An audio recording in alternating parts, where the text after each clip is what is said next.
Hello guys, Art-Teeves here. This is the third and final video of my improvisation series that covers the process of texturing this stylized submarine in Substance Painter. Let's get started. The submarine model, currently at around 18k polygons, falls into the mid-poly category. Further optimization could reduce the polygon count to approximately 9000. The classification of polygon count can be subjective. Some vehicles with up to 8k polygons are sometimes considered low poly. However, given the substantial optimization potential of my submarine model, it's more appropriate to consider it mid-poly. Also, I won't be narrating this whole video, for I didn't want to cut out most of its parts and it became pretty long. However, I'll cover most details right now. I start off by baking my model. I set the highest possible amount of rays on all tabs, disable the ID section, and set my subsampling to 16. Make sure to assign low poly and high poly suffixes properly, the same way you did in 3ds Max. I fixed some smoothing groups on my high poly model off camera, for they weren't assigned somewhere. For demo purposes, the submarine was unwrapped onto a 4K Reso UV map with a padding of 16. However, I have reconsidered and will use a 32 pixel padding for the final version. This video is mostly unedited, however, I've cut out some repetitive moments where I paint my UV seams with a clone stamp tool, and also some parts where I play around with colors because I spent a lot of time on it and didn't use some kind of a reference image. Just as always, I start off by creating some kind of a color blockout. I use different masked folders to give some details of my submarine some basic pre-made materials and only bring colors together when I see most of my model.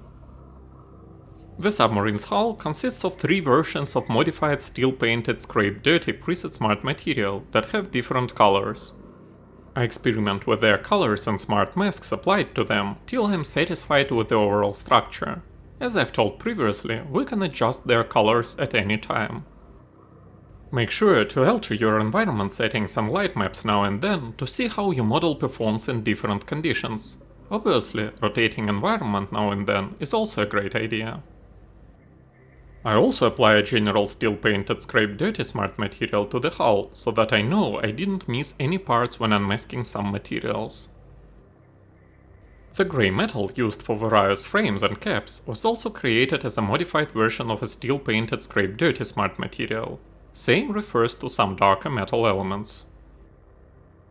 For legs, I have used 2 versions of a default creature skin green smooth smart material. I wanted to give them a more bionic look, but also I wanted the texture to look pretty similar to the rest of the hull. Make sure to experiment with some smart masks till you get the result you want. When it comes to texturing legs, make sure not to give solid metal texture to some elements that will eventually bend.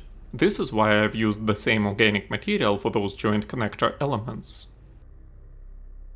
The blade of the crescent ram received the steel dark aged default smart material. The only thing I've changed was altering its color just a little bit. For the red valve, I've used the steel-painted stained preset smart material. Glass elements require some material that will be there should you decide to remove emission. I started texturing them by using an altered version of a glass visor, giving it 2 roughness data layers masked with various grunges, and also some dirt. Same kind of material was used to texture the lens of small rear periscope. I didn't like the reflections I got, so I've reduced the metallic property of those portholes eventually.